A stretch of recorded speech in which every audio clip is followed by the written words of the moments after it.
I believe you are the exact messenger for your idea and your audience. Hear why on this episode of the Speaking Your Brand podcast.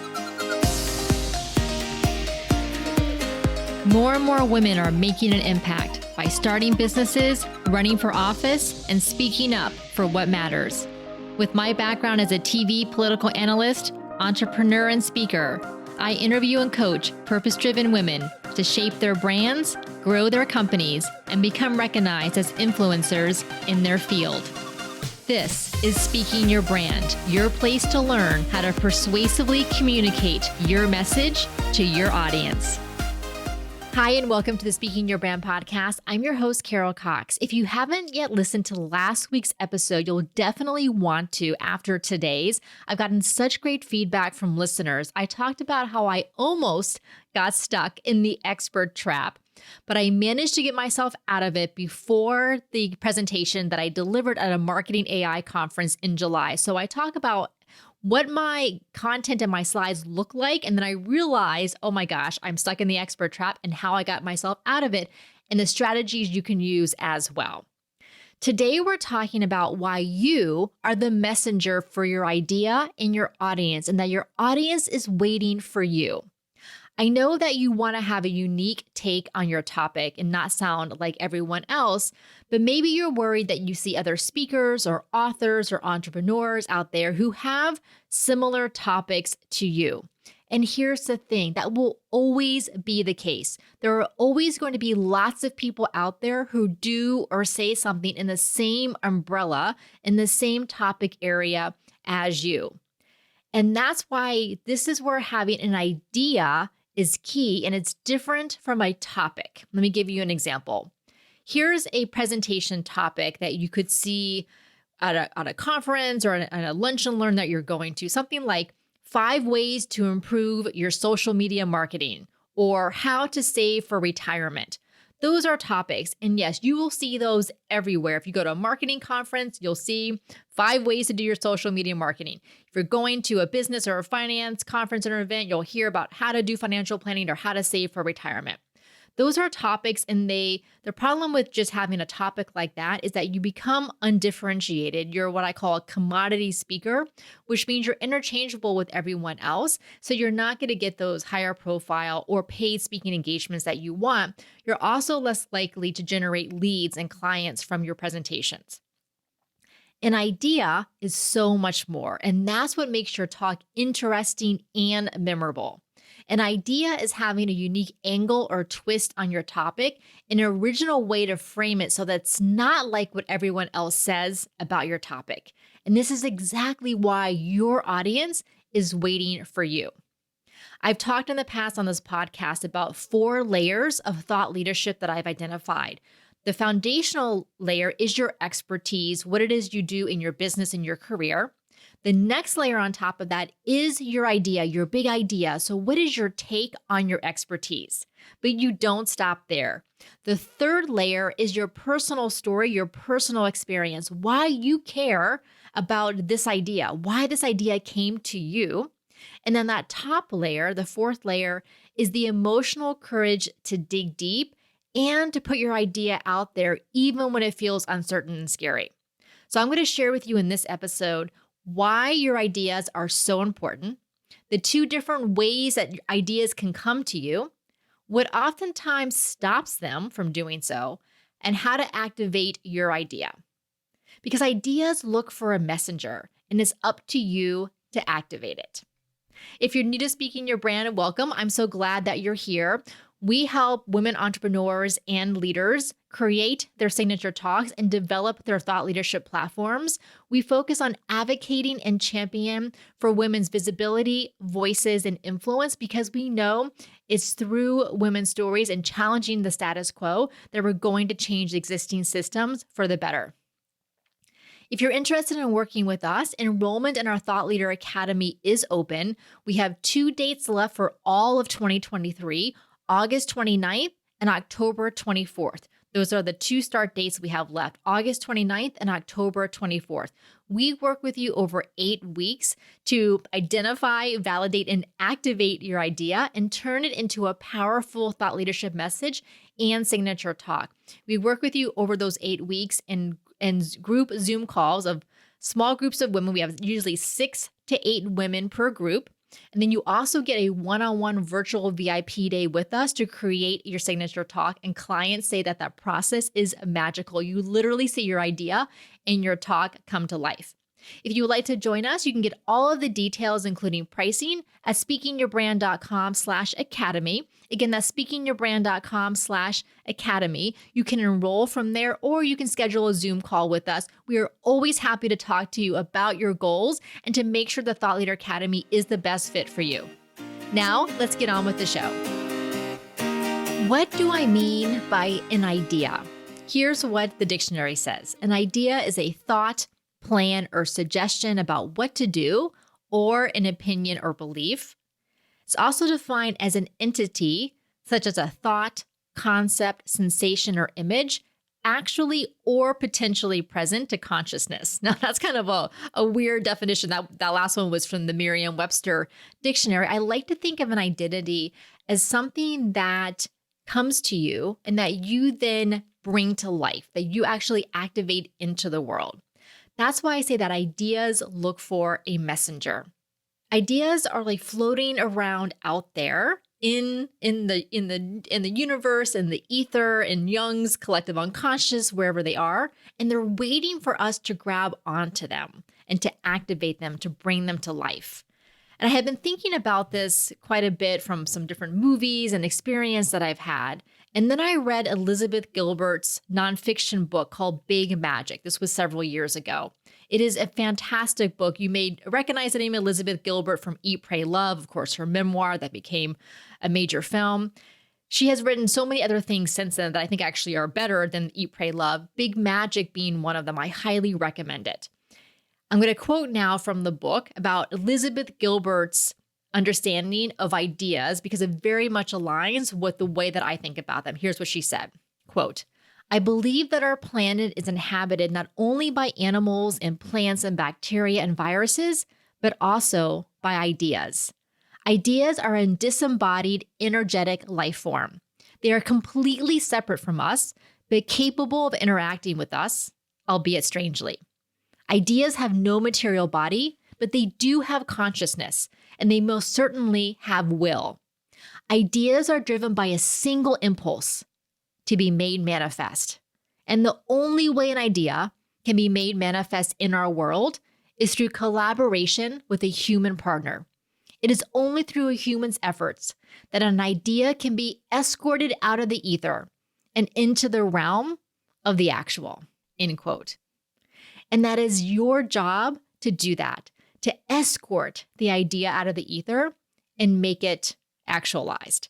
That is why you are the messenger for your idea and for your audience.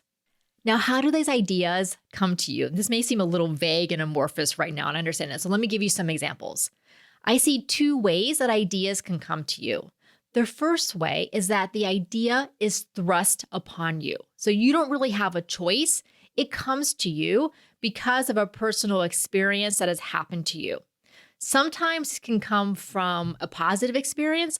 Oftentimes, sadly, it comes from a negative experience or a tragedy, something that happens in your life that you then want to share with others to prevent the same pain that you went through.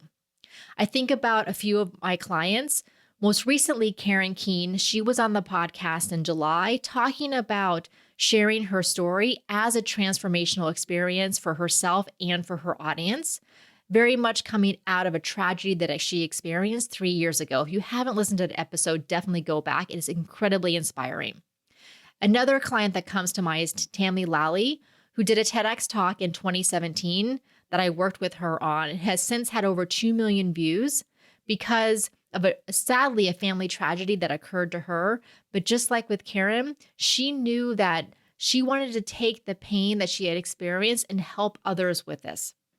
So of course, we don't want something like this to happen to us. I would not wish a tragedy upon anyone in order to get an idea out of it to help others. But if it does, we can decide what we want to do with it. And here's what I will say. There is no right or wrong answer. You do not have to activate an idea from something that has happened to you. But if you are feeling compelled to do so, then it can be of great benefit to your audience. In this first case, where ideas are thrust upon you, that story, that singular personal experience, is what gives form to the idea. Now, the second way, which is more common and I probably where you're sitting, is that the way the idea comes to you is that you're open to the idea and actively looking for it. And the idea comes to you based on your overall life experience, your expertise, your background, your interests. So you're constantly scanning your environment, what you're reading, what you're listening to, what you're watching, conversations that you have. And you start seeing threads or things start to excite you. You start to get curious about a certain topic or a certain thing, and you wonder, is this something that I can explore more? So let me give you an example from one of my favorite Broadway musicals, Hamilton. Lin-Manuel Miranda is the creator of Hamilton the musical.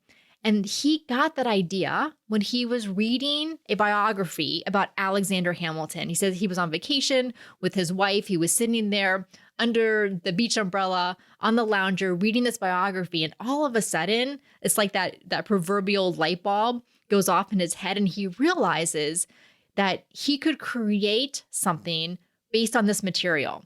And then, of course, he took his unique angle on it to make it into a hip hop musical, not just a play, but actually creating a musical, but a hip hop musical that had never been done before on Broadway. So he was open to the idea. He was actively scanning the environment to see. And then when he knew this one struck him, this was the one for him. But like Elizabeth Gilbert talked about, if she decided not to activate that idea, if it came to him and he just said, this isn't for me, or I feel a little uncertain about this, or this has never been done, how is this going to work out? Maybe I'll fail at it. And he decided not to activate it. Then the idea very likely could have gone and found someone else instead, because the idea wants to be made manifest. And until it is, it will keep looking for someone to do that. I know this seems very woo-woo. And like I like to say, I'm probably one woo out of a woo-woo. But if you think about all of the amazing discoveries and art and creativity and innovation that has happened, a lot of times what happens is what's called multiple or simultaneous discovery. From calculus to the theory of evolution, to the discovery of oxygen, to the invention of the telephone, different people independent of each other. There was no communication between them. They had no idea that the other person was working on this. In different places at around the same time came up with the same idea. And I believe this happens because of a confluence of factors where it's like the right time. It is the right time for that idea to be made manifest. So it's looking for the person to do that. And sometimes it will find multiple people to do that.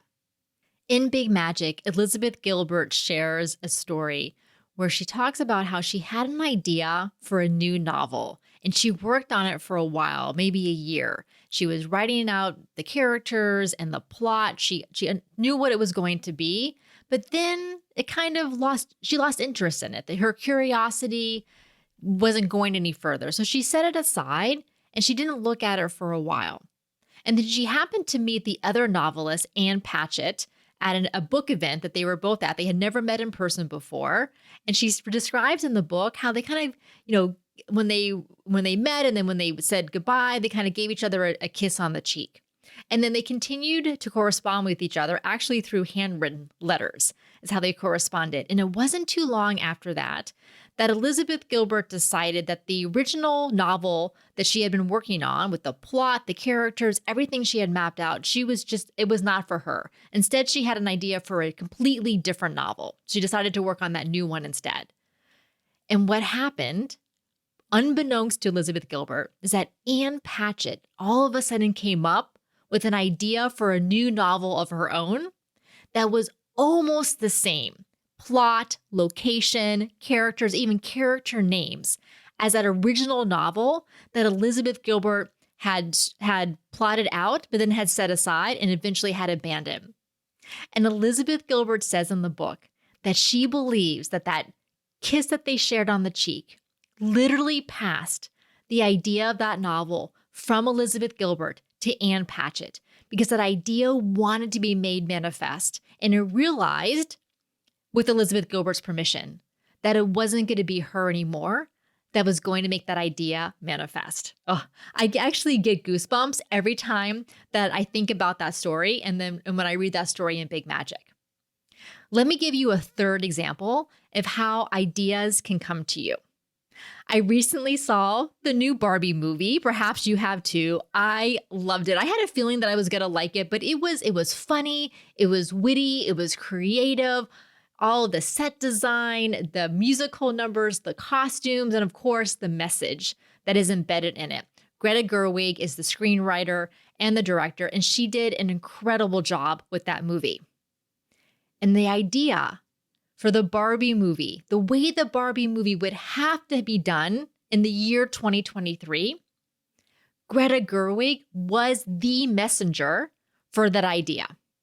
Mattel, the toy company, had decided back in the past decade or so that they wanted to do more with their intellectual property, with their IP like Barbie. Margot Robbie, the actor who plays Barbie in the movie, had been talking to Mattel about licensing it to create a movie. So that conversations had been going on for a little while. In the meantime, Greta Gerwig had made the movies Lady Bird and then Little Women and had gotten wide acclaim for them, including Oscar nominations. So now here is Greta Gerwig, who was in the right place in her career where she had done quote unquote smaller movies than what something like a Barbie summer blockbuster would be. She had done smaller movies. She had learned her craft. She had honed her craft as a screenwriter and director. She was now ready to be the perfect messenger for the idea of the present day Barbie movie.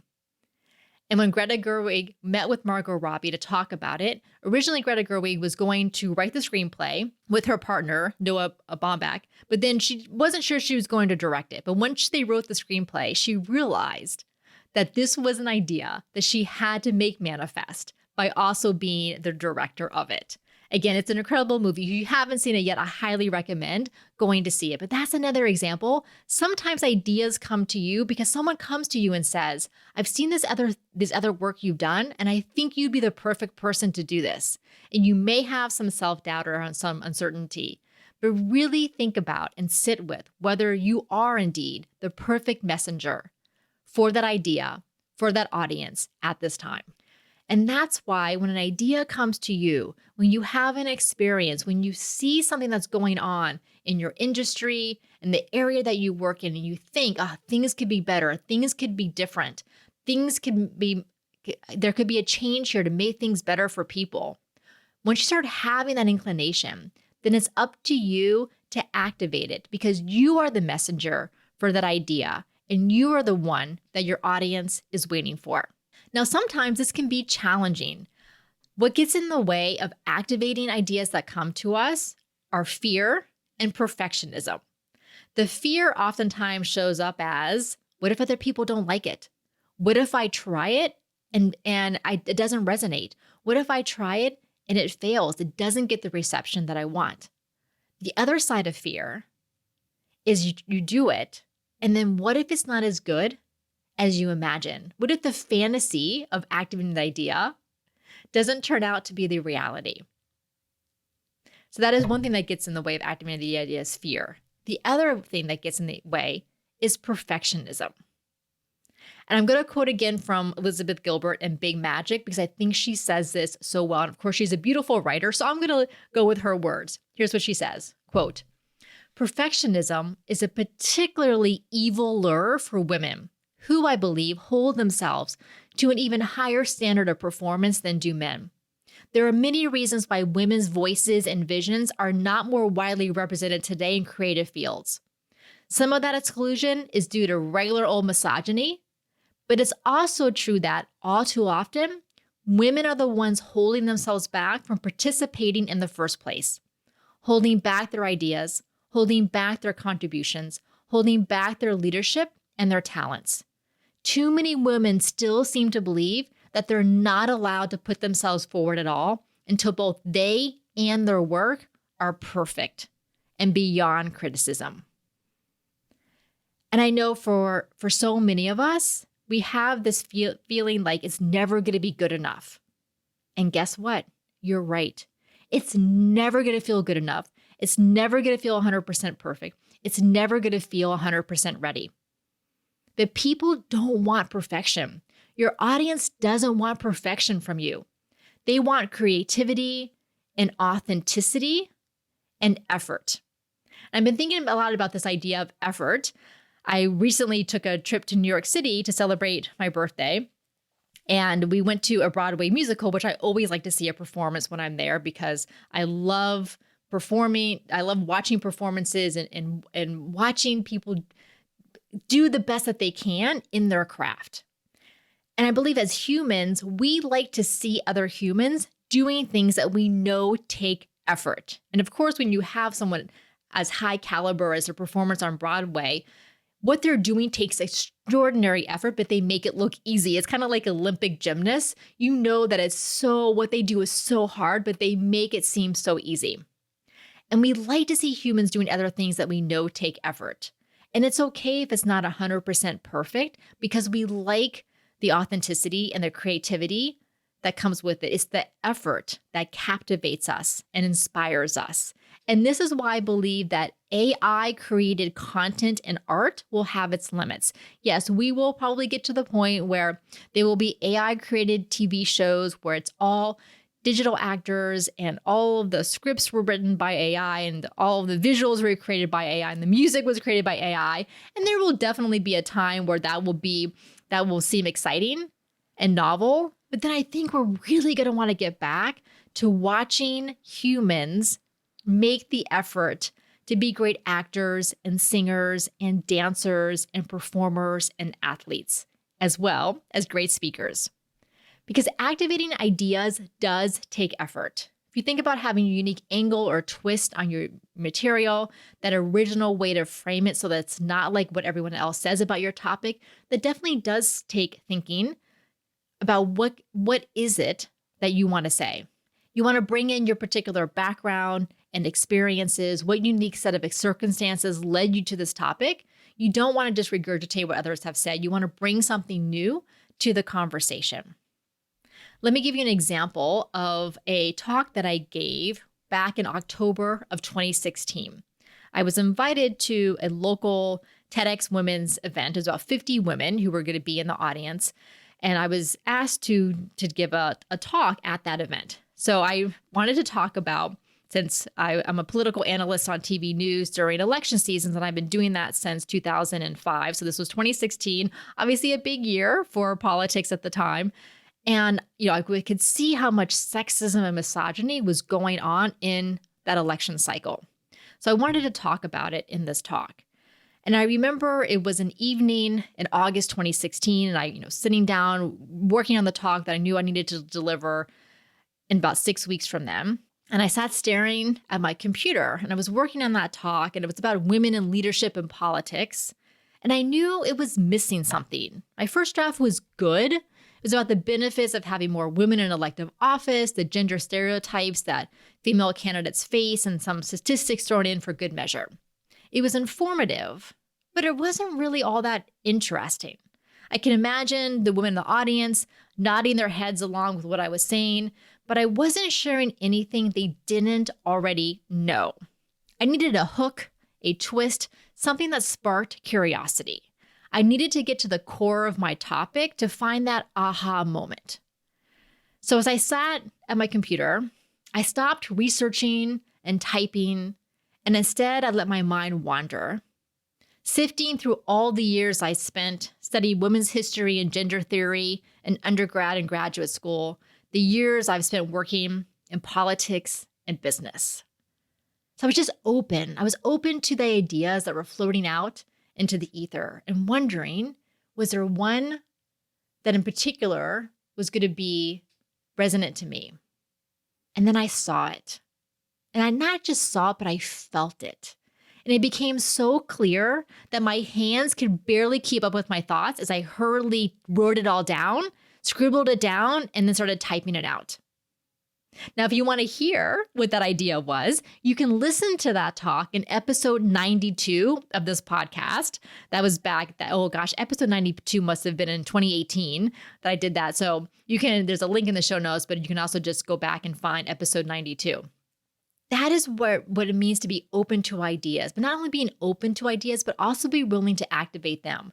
Now, I had some trepidation, some uncertainty, some self-doubt about this talk that I was putting together, the content of it and the delivery of it. And you'll hear more about that also in episode 92. But I also realized that I was the chosen messenger for that idea and for that audience, because there was no one else that had the unique set of circumstances that I had with history, politics, business, technology, that could bring all of that together in a unique and interesting way. So it was up to me to activate it because my audience was waiting for it. And your audience is waiting for you. And this is exactly what we do when we work with our clients in the Thought Leader Academy, is we provide them that coaching and that feedback and that guidance on the development of their ideas and their signature talks. But along with the coaching and feedback, it really is also validation of their ideas, letting them know, yes, you're on the right path. Keep going, keep digging in there, providing that encouragement and that support. Because like I said in the beginning, those 4 layers of thought leadership, your expertise, your big idea, your personal story and experience, and that emotional courage, all of those are necessary to put yourself out there, to become the thought leader that you want to be, and to make an impact on your audience. Again, if you would like to join us in the Thought Leader Academy, you can get all the details at speakingyourbrand.com/academy. Until next time, thanks for listening. And don't forget, your audience is waiting for you.